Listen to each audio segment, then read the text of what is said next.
bé mồm mà nhưng chứ mà sống mua lì xào ấy mua lì xào cũng cho nên mình đâu có gì cái mỏ kia thế mà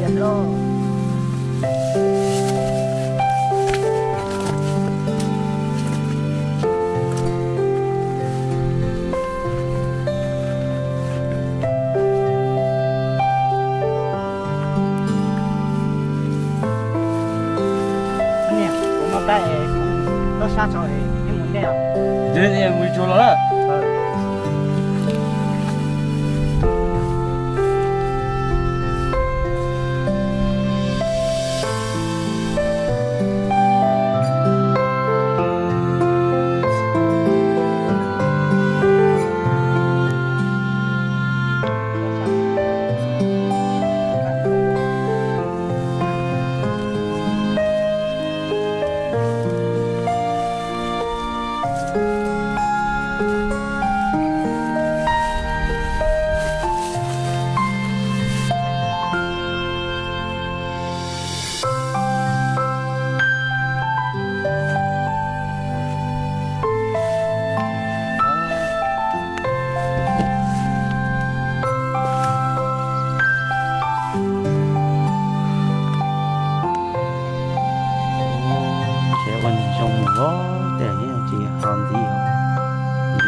tôi dân thôi chỉ là những chuyện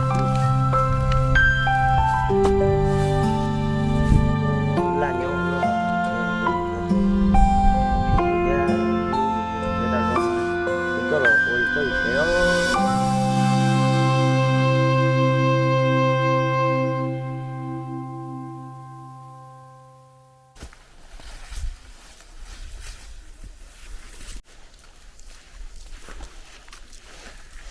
tôi tới tên nó chả có xe lo chỉ mới từ lú li lấy cái hàng nó xe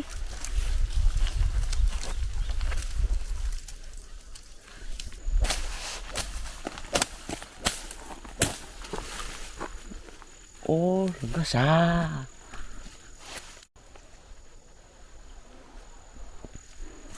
ô chắc mình học bao thì rất xe chỉ được bảo lần cao toàn lại thì ôn thì do tao rồi thì tiêu của chúng nó thì gió bé là lúa xó thế thì bao nhiêu quá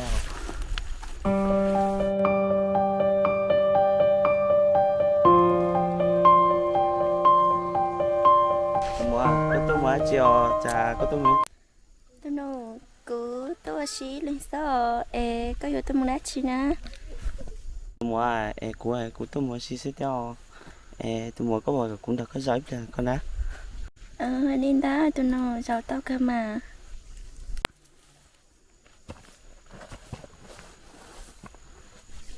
ô em tôi mua rồi lấy cũng chỉ đó bỏ con nhỏ họ lúc rồi nó con nhỏ có thể to tôi nói cứ nhỏ ít bốn chín là nó sợ thế rằng che có chỉ bảo của sợ của tôi nhớ chỉ là như thế lo đến đây có một cả khi con về là cụ đeo tao mà cứ lúc bé cái tiền con xin nó ô em tôi mua nếp xương lá chiều nó bé sẽ muốn nhau tôi nó có lúc bé hồ lịch trà tía có sành lá chi nè cụ lúc về hồ tia tú nó cụ lúc xanh thò tôi mua nó chè trong mà con thấy ít đi chọn non tê đấy chè có chỉ sáng này chè con đầu cuối mua xe rồi đâu cơ mà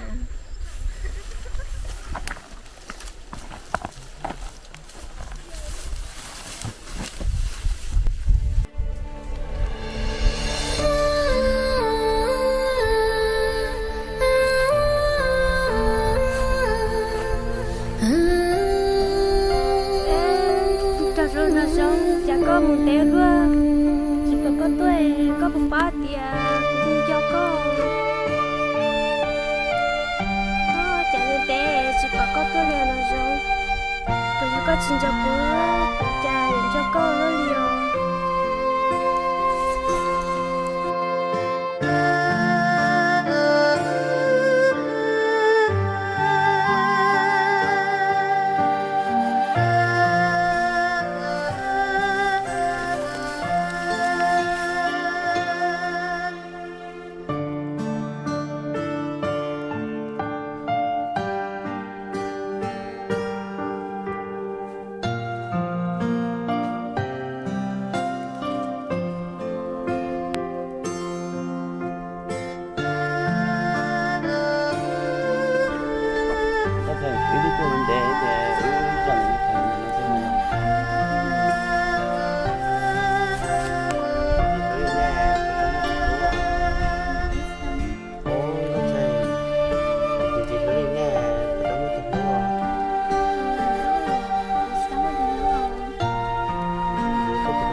xe cũng có xe không? Nếu này có cháu có xe nào? Ô, cái xe thì sẽ là sao? Ô, là cái nhất tài nhỏ xa.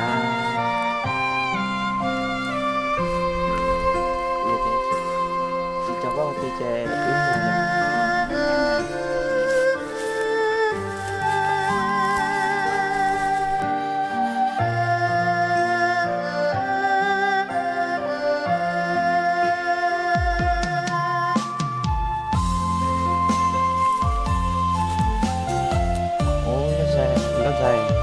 Thường nó chế có một cái nó sẽ Hà Nội mà xin gì không? Xin vào cũng mua lắm.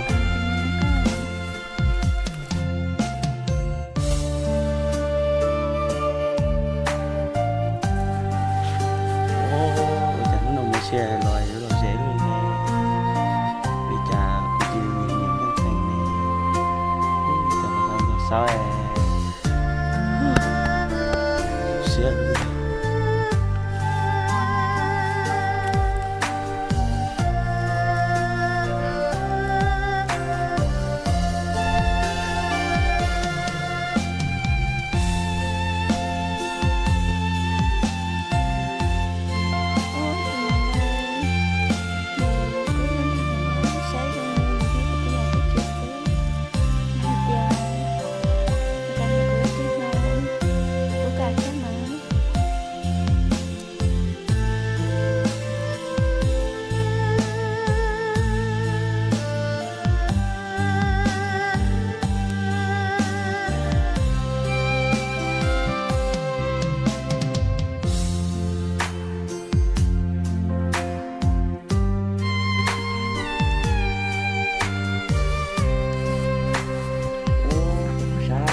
Phua, có ai chuyện không?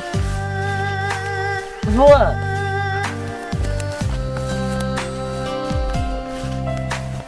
Tôi xin lỗi có chuyện sao cô? Ô, Phua, cứ sớm chạy cuối có mà. Tôi xin lỗi.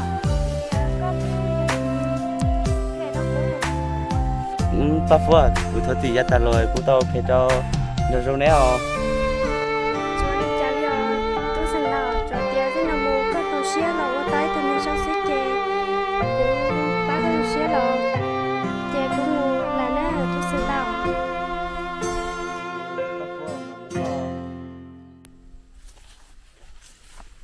Chè mà mua rau có tía tôi xin lỗi. Ủa liệu cũng mua lắm.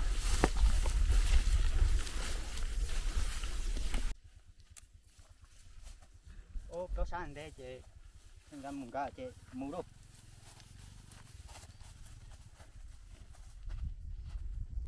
Giờ lo chỉ có tuần thì lo chỉ bộ cái tí lì nữa. Ôi, tuần thế tới nó sát cây rồi. Yo mà.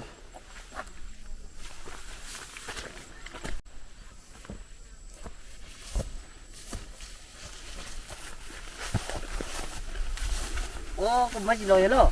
Cái mà chị vậy lo. Ô, cũng mấy gì lo sao? Lo, có chỉ có cái tuần thế có. Li lo. Nếu mà hành ra cô tí hạt chè rất sợ cô tí này lỏ chè có một cái tí là tàu cô tí thấy tao cô tụi khen là chè của cô tí rất rất thay cô nè. Ô li lo vậy lo. Li có chỉ mua là ở mua mà li được hai li được có gì nha có gì chính hả?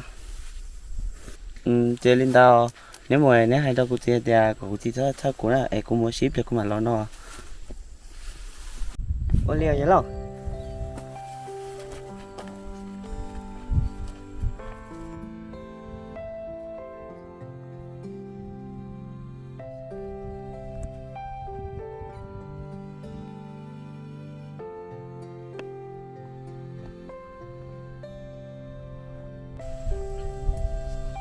Ô tiêu rồi thì chả dùng có cái nè giờ tiền làm mới mình chụp luôn thường nhớ kèm lên xe yêu được sát thì ngon.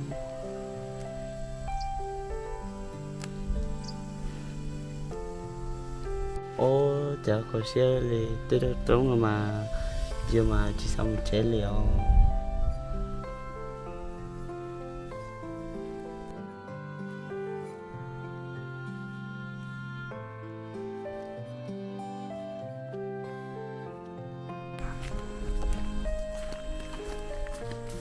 chẳng phải xe lo nè mà chiều của tôi phải xe với nhau chờ chỉ nhớ chuyện chơi cuối xe mà hai lần đàn đầu sao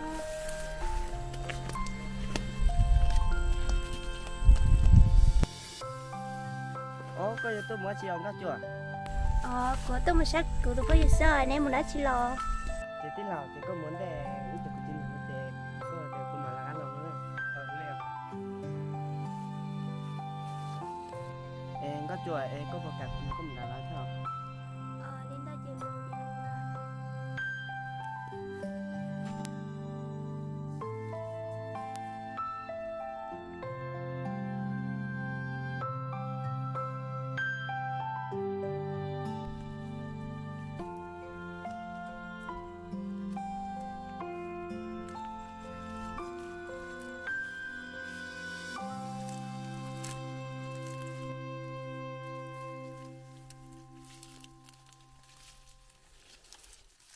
nhà lâu có tôi mà đã cho